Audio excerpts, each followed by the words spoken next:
Merci de votre fidélité, mesdames et messieurs, à Cléboa. Merci à vous qui nous suivez à travers le monde entier. Merci parce que vous nous faites suivre vos remarques et vos suggestions.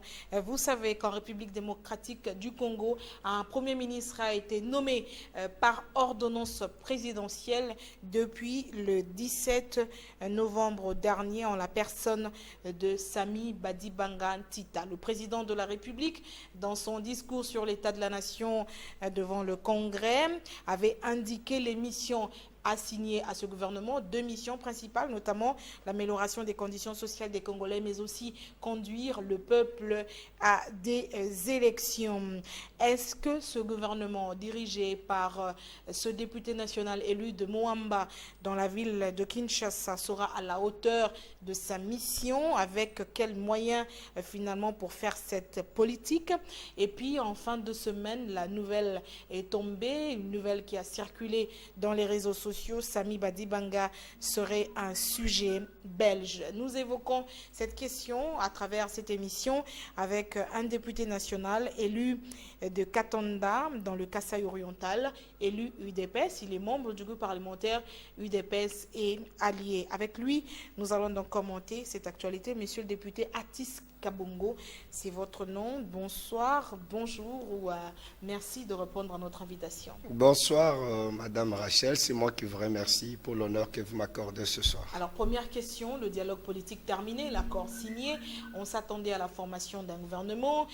D'aucuns parlaient d'un Premier ministre qui viendrait de l'UNC. Il y en a d'autres qui ont parlé des personnalités politiques indépendantes, bien que l'accord parlait d'un Premier ministre issu de l'opposition qui a pris part au dialogue. Finalement, le choix a été fait. Joseph Kabila a choisi Sami Badibanga pour diriger ce gouvernement de transition. Quelle a été d'abord votre première réaction lorsque vous avez appris que c'est le président de votre groupe parlementaire qui a été nommé Premier ministre? Merci pour la question, Madame. Je pense que ma première réaction était celle d'abord liée à ma satisfaction et ma joie pour d'abord constater que l'accord de l'OIA qui a sanctionné les assises du dialogue national inclusif était mis en marche par le chef de l'État tel qu'il avait promis. Donc c'était une grande joie pour moi en tant qu'acteur politique congolais parce que je continue à croire que cet accord constituait effectivement une nouvelle feuille de route pour l'avenir de notre pays. Et quant à la nomination de l'honorable Sami Badibanga comme Premier ministre devant conduire la nouvelle équipe gouvernementale, je me suis pressé de le féliciter d'abord. Le connaissant bien, c'est mon collègue du même groupe parlementaire, c'est mon collègue du même parti. Et puis, c'est mon président du groupe parlementaire qui a présidé ce groupe pendant 4 ans et demi, c'est-à-dire depuis le début de la législature. Donc, je le félicite encore une fois de plus et je remercie aussi le chef de l'État pour ce choix judicieux, ce choix vraiment très applaudi par le peuple congolais jusqu'à maintenant, parce que la personne de Sami Badibanga incarne même la volonté politique, la détermination et surtout quelqu'un qui pouvait fédérer et rassembler tout le monde, moins conflictuel et calme et pouvant amener tout le monde à adhérer à la logique qui est celle des élections, celle de la paix et celle de la transparence. Et vous pensez, vous, que ce gouvernement qui sera conduit par Sami Badibanga pourra amener le peuple aux élections, puisqu'il faut de moyens? Et je ne vous apprends rien, le budget de l'État, le projet du budget exercice 2017 prévoit un montant d'à peu près 300 millions de dollars alloués à la CENI, alors que la CENI a besoin d'un peu plus d'1 milliard de dollars pour organiser les élections. Cette formule magique sortira d'où pour que finalement le nouveau Premier ministre et son gouvernement conduisent le peuple congolais aux élections? Madame, c'est pas de la poudre aux yeux, c'est pas de la mascarade. Madame, je vous rappelle que j'étais délégué aux assises de l'OIA. Je pense que cette question budgétaire a été traitée. Elle a été vraiment traitée dans toute une commission qui a traité de la question budgétaire concernant le budget qui sera disponible pour les élections. D'où sortira ce financement, ce budget, parce que le budget de l'État va de régression en régression? Oui, merci pour cette précision que vous venez de me donner, mais il y a des priorités. Nous sommes dans un pays qui a des potentialités. On ne va pas tout arrêter pour faire les élections. Allez-y. Bien sûr, laisse-moi vous répondre, madame. Je disais que nous sommes dans un pays qui a des potentialités énormes, je vous le rappelle. Nous avons une population de plus de 80 millions d'habitants. Il y a des services. Je pense que la volonté politique, l'intelligence congolaise est prête à trouver ses moyens. C'est un problème de regarder dans la direction de la positivité. Nous croyons que ces moyens, il y en aura. Je ne suis pas un expert ou un technicien en matière budgétaire, mais je pense que là où les Congolais se réunissent, là où les Congolais manifestent la volonté, là où les Congolais mettent tous la main à la pâte, nous allons réussir à relever ce défi qui est énorme. Je n'en conviens pas, c'est très difficile. Si Joseph Kabila, dans son discours, reconnaît qu'au cours de ces 15 dernières années, beaucoup de choses restent à faire et beaucoup n'ont pas été faites, finalement, c'est la baguette magique du nouveau Premier ministre qui viendra trouver la solution, notamment au social des Congolais. Vous le pensez? Madame, il n'y a pas de baguette magique. Il faut être réaliste. La réalité rattrape tout un chacun de nous.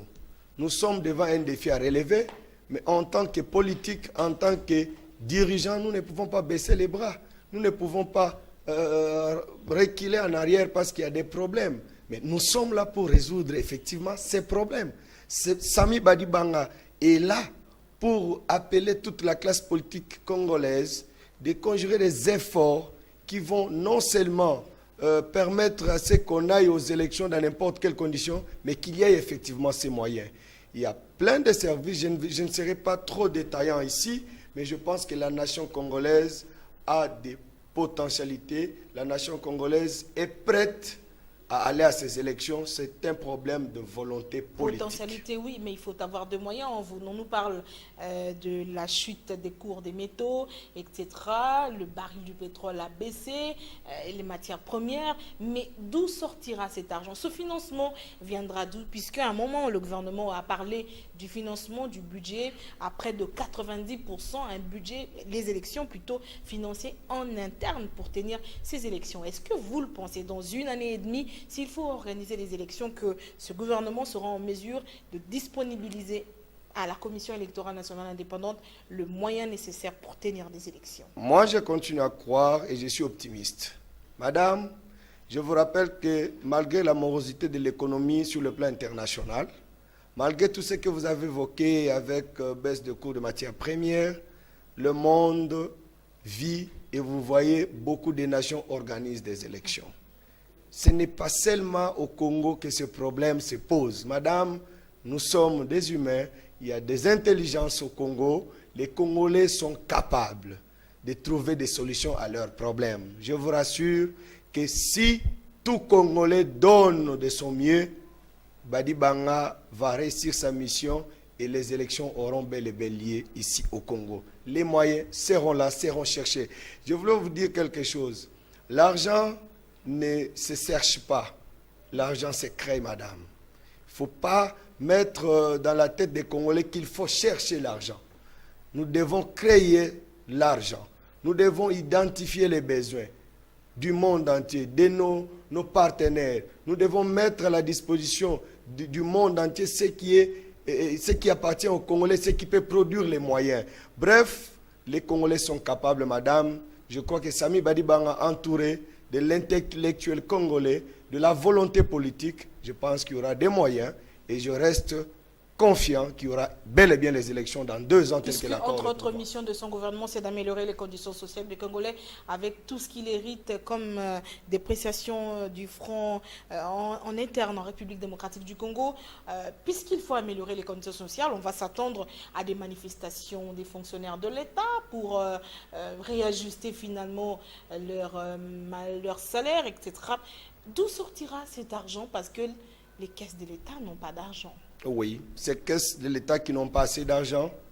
Alors il y a des Congolais qui vont travailler pour chercher effectivement l'argent qui sera mis à la disposition de l'État congolais pour résoudre tous ces problèmes. Madame, je reste confiant, je vous le répète. L'argent, c'est un problème, mais il faudrait voir quelle est la manière de s'y prendre. Est-ce que Sami Badibanga est là pour être Premier ministre et s'en sortir comme ça? Non. Nous nous sommes mis autour d'une table, toute la classe politique congolaise, bien sûr, l'opposition, la majorité et même la société civile. Nous avons laborieusement étudié tous les moyens. Toute la classe politique, l'opposition, moins le rassemblement. Oui, c'était pratiquement impossible d'amener 80 millions de Congolais à la table, madame. Je vous signale que... Mais un détail à ne pas négliger, l'absence du rassemblement, c'est pourquoi aujourd'hui, moi, je suis il y a encore ces négociations finalement tenues sous la médiation de la SENCO. Madame, pour être franc, je suis de l'UDPS. Nous avons tous regretté l'absence, d'abord du patriarche. De quel UDPS? Parce que l'UDPS, Souche Étienne Tshisekedi, n'a envoyé personne à ce dialogue. Il n'y a pas de UDPS. Il n'y a pas eu de représentants au dialogue politique. Il n'y a pas de UDPS en République démocratique du Congo. Je vous rappelle que je suis député national élu sur la liste UDPS et je siège au Parlement dans le groupe parlementaire UDPS et alliés. En tant que député national, avec le mandat du peuple qui est non impératif, nous avons levé l'option dans notre groupe, avec la majorité du groupe, d'aller aux assises. D'ailleurs, ce dialogue n'a jamais été refusé par le parti. Le parti exige toujours le dialogue. Lisez votre accord, si vous en avez, vous verrez que l'article 24 de cet accord prévoit cette ouverture. Vous verrez que c'est nous-mêmes, participants au dialogue, qui avons mis cette disposition pour permettre à ce que le dialogue reste permanent, madame. Il n'y a pas un Congolais qui subit une discrimination. Il n'y a pas un Congolais qui est mis dehors. Vous ouvrez cette brèche vous-même. Cet accord qui reste permanent et le dialogue qui reste permanent et l'accord qui est resté ouvert, il y a des négociations qui se font entre le pouvoir, la majorité et le rassemblement. Et à ce stade, le rassemblement ne reconnaît pas cet accord politique signé à la Cité de l'Union africaine après le dialogue. Du coup, ce rassemblement ne reconnaîtra pas ce Premier ministre qui est désigné conformément à l'accord issu de ce dialogue. Madame, je ne suis pas du rassemblement pour donner les avis et donner les positions du rassemblement. Je pense que le rassemblement qui s'est réuni autour du patriarche Tshisekedi ont leurs desiderata, ils ont leurs exigences, ils réclament une et une seule chose, à ce que je sache. C'est le respect des principes démocratiques dans notre pays. Le respect de la Constitution. Le respect de la Constitution. 19 décembre, tout s'arrête. Pas de troisième mandat, pas de dépassement. Sinon, la mise en place d'un régime spécial. Ok. Est-ce que ce régime spécial est constitutionnel, madame? C'est à vous de répondre. Non, c'est là, je suis en train de vous répondre. Nous sommes allés aux assises de l'OIA pour un seul objectif. Il faut qu'il y ait l'alternance démocratique au sommet de l'État, dans toutes les institutions, mais par le moyen des élections, madame. Nous ne voulons pas que dans ce pays, qu'il y ait encore des cycles infernaux, des hommes forts qui viennent au pouvoir. Les élections, mais quand? Mais dans un délai techniquement possible, madame. Cet accord... Quand vous épousez cet avis de tenir des élections dans un délai techniquement acceptable, ça peut faire 3 ans, ça peut faire 4 ans encore, ou même 5 ans dans l'entretemps. Le peuple, il devient quoi? Madame, les élections ne sont pas... On aura violé finalement la Constitution. Je vous informe, je vous signale que les élections ne sont pas... dans leur faisabilité, les élections n'ont pas un caractère politique. Les élections ont un caractère technique. Qui dit technique, c'est les moyens et le temps. Au dialogue, nous avons étudié tous les moyens possibles pour arriver à ces élections-là. Et le temps n'est pas de notre côté, madame. Nous avons étudié succinctement combien il faut comme temps pour réviser notre fichier électoral qui était obsolète, qui était presque corrompu, incapable de produire de bonnes élections, madame. Nous avons étudié ensemble combien de Congolais ont besoin d'un enrôlement pour être électeurs. Madame, nous avons calculé le temps, les moyens. Madame, nous avons étudié le budget qu'il faut pour ces élections. Madame, nous avons espacé dans le temps quelles sont les étapes qu'il faut franchir pour arriver au scrutin. Voilà, il faut d'abord enrôler les électeurs, il faut convoquer l'électorat, il faut étudier les dossiers de plusieurs candidatures, il faut effectivement produire le matériel électoral. Il y a les matériels qui ne sont pas sensibles et sensibles. Tout ça, je ne suis pas de la CENI, mais je pense dans ce qu'on a produit comme travail, nous avons compris que le temps n'est pas de notre côté. Il nous faut un temps et il nous faut 2 moyens. Voilà pourquoi j'utilise le terme les technique. Participants au dialogue ont dressé le lit au dépassement et à la violation de la Constitution. Mais je reviens à ce que vous voulez. Ce temps peut faire le temps d'un mandat aussi. Madame, si demain, n'allons pas au 19 décembre, si demain matin, le chef de l'État actuel, Joseph Kabila Kabange, dépose, il dit, ok, je dépose, je ne suis plus chef de l'État, qu'une autre personne me remplace. Par quel moyen un nouveau chef de l'État viendra pour diriger le Congo, madame? Soyons réalistes. Nous avons un problème sur la table, il faut savoir le traiter. Nous ne pouvons pas nous comporter en gérant le pays avec des passions, avec des sentiments, avec des intérêts personnels. Nous voulons que ce pays puisse connaître un cycle électoral permanent et régulier. Mais il nous faut étudier cela avec beaucoup de rigueur et du sérieux. Nous ne pouvons pas dire d'emblée les élections dans 2 mois, dans 3 mois. Je reconnais que 5 ans après, la majorité présidentielle qui était aux commandes a failli à son objectif. Nous l'avons dit aux assises, à l'OIA, je le répète encore sur ce plateau, madame. Mais est-ce que nous pouvons brûler le pays parce que les amis de la majorité ont failli? Est-ce qu'il faut nécessairement un désordre? Est-ce qu'il faut nécessairement un coup d'État? Est-ce qu'il faut tout ça? Voilà, nous avons réfléchi ensemble, entre Congolais, que nous pouvons aller aux élections. Mais comment? En gérant ensemble, par exemple, en enrôlant les nouveaux majeurs, madame.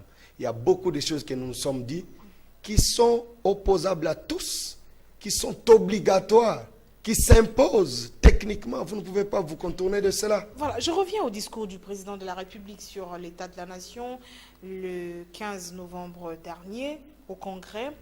Les Congolais, plutôt de ceux qui sont au pays et ceux qui sont à l'extérieur, parce que cette émission est également très suivie par nos compatriotes qui vivent en Belgique, en France, en Afrique du Sud, en Suède, en Italie, bref, partout en dehors des frontières nationales. Les Congolais attendaient que le président de la République dise clairement que Joseph Kabila, moi, je respecterai la Constitution, je ne briguerai pas un 3e mandat, point barre. Et s'il dit ça aujourd'hui, et demain, ça va finalement fixer l'opinion pour dire on va attendre de la parole à l'acte et que le chef de l'État aura finalement défini clairement son avenir politique et fixé les Congolais. Madame, il n'appartient pas au chef de l'État actuel de nous définir son avenir politique. Nous n'en avons pas besoin. C'est qui définit la Constitution? C'est la Constitution de la République. La Constitution est claire, le chef de l'État l'a dit dans son discours sur l'état de la nation. Il a dit que pour tous ceux-là qui se préoccupent de mon avenir politique, qu'ils aillent consulter leur Constitution. Et cette Constitution sera respectée. Madame, quelle Constitution sera respectée? Nous une nouvelle espérons, Constitution ou la même Constitution? Parce que l'hypothèse d'une révision constitutionnelle, ça vous êtes aussi valable. Ça, vous êtes en train de m'informer. Vous êtes en train de m'informer, mais je vous rappelle que dans l'accord politique signé à l'OIA entre majorité, opposition et société civile, il n'y a aucune prévision ni d'un référendum ni d'une révision constitutionnelle, madame. Alors, quand Sami Badibanga hérite d'un pays ou qui vient après Matata Ponyo, champion en fait, cadre macroéconomique, lui c'est l'homme de macroéconomique, les indicateurs verts, etc. Dites-moi, Atis Kabongo, Sami Badibanga, il vient avec un programme correcteur ou un prolongement du programme Matata Ponyo? Sami Badibanga vient pour respecter l'accord politique signé à l'OIA. Sami Badibanga est une conséquence d'un accord politique. Sami Badibanga n'a jamais voulu être Premier ministre et n'a pas sollicité cette primature pour diriger la RDC pendant un mandat comme venait de le faire le Premier ministre Matata Ponyo Augustin, que je respecte beaucoup. Mais madame, je vous rappelle que l'accord politique est clair. Sami Badibanga n'a qu'un seul objectif, amener le peuple congolais aux élections et améliorer la vie quotidienne des Congolais par les moyens qui seront mis à sa disposition. Voilà, nous restons avec nos yeux braqués sur ces objectifs-là. Et quand il y aura de nouvelles institutions, un nouveau chef de l'État et toutes les institutions issues des élections, voilà, il appartient maintenant à ceux-là qui vont bénéficier de la voix des urnes. Vous pouvez les poser cette question. C'est eux qui vont prendre la prédestinée du pays. Alors que finalement, vous vous fixez sur l'accord signé au rassemblement, ce n'est pas le cas. Là-bas, on parle du respect constitutionnel. Sinon, le 19 décembre, Joseph Kabila doit quitter le palais de la Nation. Les institutions de la République entrent en illégalité. Tout, finalement, doit changer et tout doit s'arrêter. Comment faire, finalement, pour ramener le rassemblement à adhérer à cet accord? Quelles sont les chances que vous accordez, vous, à la SENCO de pouvoir concilier rassemblement et majorité? Madame, je vous rappelle que vous devez, vous, surtout vous les journalistes, cesser un peu de fustiger ou même de diaboliser le rassemblement. Le rassemblement n'est pas en train de tuer le Congo. Personne ne diabolise le rassemblement. Le rassemblement, parce madame. Que vous avez suivi les déclarations d'hier après le meeting raté du secrétaire général de l'UDPS, déclaration lue, signée par le président Étienne Tshisekedi, que le compte à rebours a commencé et que le 19 décembre, personne ne jette de l'opprobre sur le rassemblement. En quoi ça gêne si le rassemblement compte que le 19 décembre, ça sera la fin effectif du mandat du chef de l'État? En tout cas, ce n'est pas moi qui ai parlé de gêne, c'est vous qui répondez à la question. Ça ne pose aucun problème. Moi, je n'ai fait que vous poser la question, je n'ai pas parlé de gêne. Ne me faites pas dire ce que je n'ai pas dit. Tout Congolais sait très bien que 5 ans seront consommés le 19 décembre. Mais après le 19 décembre, tout s'arrête, oui, mais il y aura un 20 décembre, madame. Le Congolais se réveillera le matin. Comment? Vivant dans quel monde? Avec quel État? Avec quelle institution? C'est ça la question. Ça va se passer dans la douleur de toute façon. Dans la douleur ou pas, madame, le Congo vivra et restera le Congo. Nous croyons que les Congolais vont surmonter ce que les autres pensent que c'est l'apocalypse. Madame, il y aura un Congo le 20 décembre. Madame, les Congolais iront aux élections. Madame, je vous rappelle qu'il n'y aura pas un troisième mandat, parce que la Constitution est claire là-dessus. Donc, restons un peu dans la ligne droite des choses. Le rassemblement veut qu'il y ait le respect des principes démocratiques. C'est ça l'objectif de tout Congolais. Et vous voulez quoi? Vous qui avez participé au dialogue. Mais lisez, quelle est la différence entre l'accord. Quelle est la différence entre vous qui avez pris part à l'accord, qui vous revendiquez être du rassemblement de l'UDPS, et ceux qui ne sont pas allés au dialogue? Madame, lisez l'accord de l'OIA, lisez l'accord de Paris, lisez les réclamations du rassemblement, vous comprendrez que la seule différence est seulement que nous sommes allés à l'OIA, les amis sont restés dehors. S'il y a un deuxième dialogue, vous participerez également à ce dialogue? Mais je vous dis que le dialogue reste permanent, madame. La SENCO nous voit presque chaque semaine. La SENCO voit le rassemblement presque chaque semaine. La SENCO voit le président de la République et la majorité présidentielle presque chaque semaine, madame. Moi, je crois que les Congolais sont capables d'aller plus loin. Si nous creusons dans l'historique, vous verrez que ce n'est pas la première fois que nous nous retrouvons dans de telles situations. La taille de ce gouvernement, on parle d'un gouvernement finalement qui sera costaud avec près de 60 postes ministériels, mais le pouvoir régalien sera entre les mains. C'est les analyses de certains, entre les mains de la majorité, parce que la majorité voudrait prendre le ministère de l'Intérieur, le ministère des Finances, les Affaires étrangères, la Défense, et Sami Badibanga, il sera Premier ministre. Pourquoi? Madame, je vous rappelle qu'il n'y aura pas de gouvernement en République démocratique du Congo.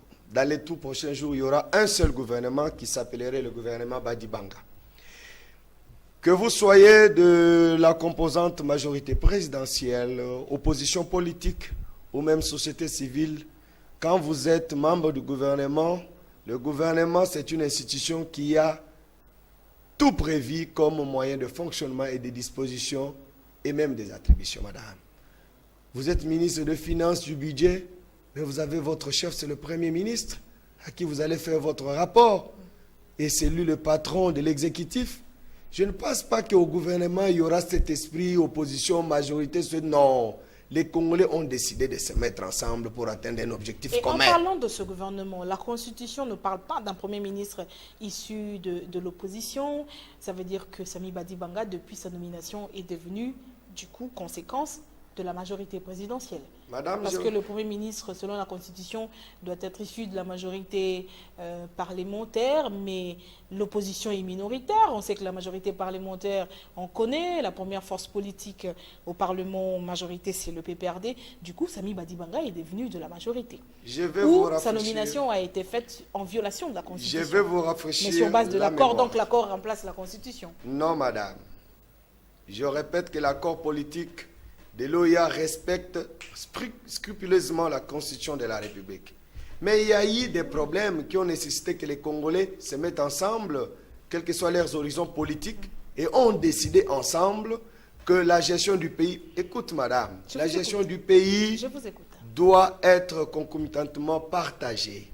Parce que il n'y a pas eu une élection qui a sanctionné, il n'y a pas eu une élection qui a donné lieu à une majorité qui doit désigner un Premier ministre tel que c'est défini dans la Constitution. Nous sommes convenus par un accord politique que l'opposition va piloter le gouvernement, la société civile fera partie du gouvernement, la majorité aussi. Voilà pourquoi Sami Badibanga est nommé. On va terminer cet entretien finalement avec cette question qui suscite débat. Depuis samedi dans la soirée, un document circule dans les réseaux sociaux faisant état de la nationalité belge de Sami Badibanga. Il est devenu sujet belge depuis l'année 2002. Et par conséquent, sa nomination en tant que Premier ministre se fait en violation de la Constitution, article 10, qui parle de la nationalité congolaise qui est une et exclusive. Donc, il ne devrait pas être désigné Premier ministre, sinon on a un Belge à la tête du gouvernement. Merci pour la question, madame, mais je pense que les Congolais n'est pas un peuple dupe. Donc, la personne ou les personnes qui évoquent cette machination à ce moment ici, je pense qu'ils ont perdu les raisons même valables de leur démarche politique. Sami Badibanga est congolais, d'autant plus que quand nous nous mettons à douter sur sa nationalité, nous remettons en cause même l'intelligence et la capacité du président Etienne Tshisekedi, qu'il a nommé comme conseiller spécial du président de l'UDPS autant d'années. Donc nous remettons en cause un grand parti comme l'UDPS qui a toute une grande cellule qui se charge que des questions électorales, qui a aligné Badibanga comme madame, qui a échappé à l'UDPS, qui a échappé à la CENI, qui a réceptionné cette candidature et l'a déclarée recevable, qui a échappé à la Cour suprême de justice, qui a échappé à l'État civil congolais, qui a échappé à l'Assemblée nationale dont Badibanga a siégé pendant 4 ans et demi, qui a échappé à tous les services de renseignement de notre pays, madame, qui a échappé même au chef de l'État de la République. Donc, Joseph Kabila et Etienne Tshisekedi n'ont pas su voir qu'il était belge. C'est ce monsieur qui apparaît sur les réseaux sociaux qui veut apprendre aux Congolais que Badibanga est un belge. Je pense que c'est un faux débat. C'est un faux document. Ce sont des choses que les ennemis de notre pays... C'est un faux document, selon vous? Je ne suis même pas en possession de ce document. Vous m'avez informé. Je vais essayer de le voir. Mais je pense que c'est une question qu'il ne faut même pas évoquer.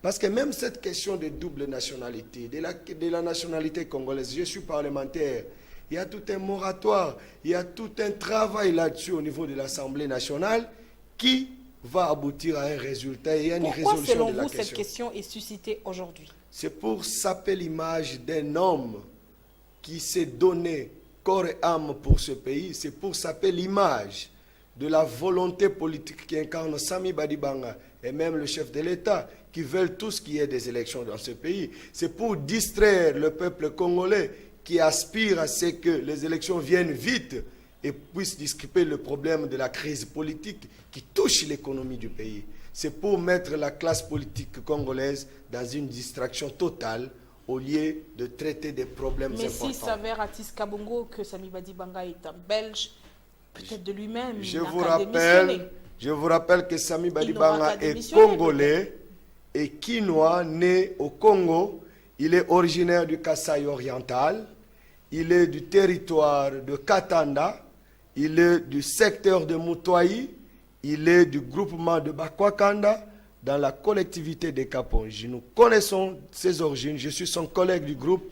Et moi, je suis même élu du territoire d'origine du nouveau Premier ministre, Sami Badibanga Tita.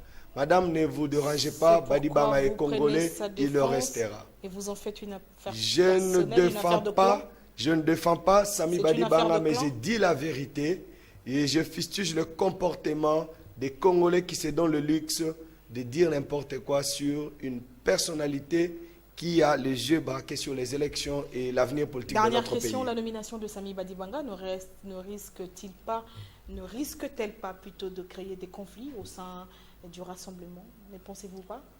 Je pense que ni le rassemblement, ni le groupe parlementaire UDPS avons voulu être à la primature, madame. Il faut bien recadrer les choses. La nomination de Sami Badibanga n'est qu'une conséquence politique d'un accord qui a été signé. Le rassemblement n'envie pas la primature, ni nous, nous ne l'avons pas envié.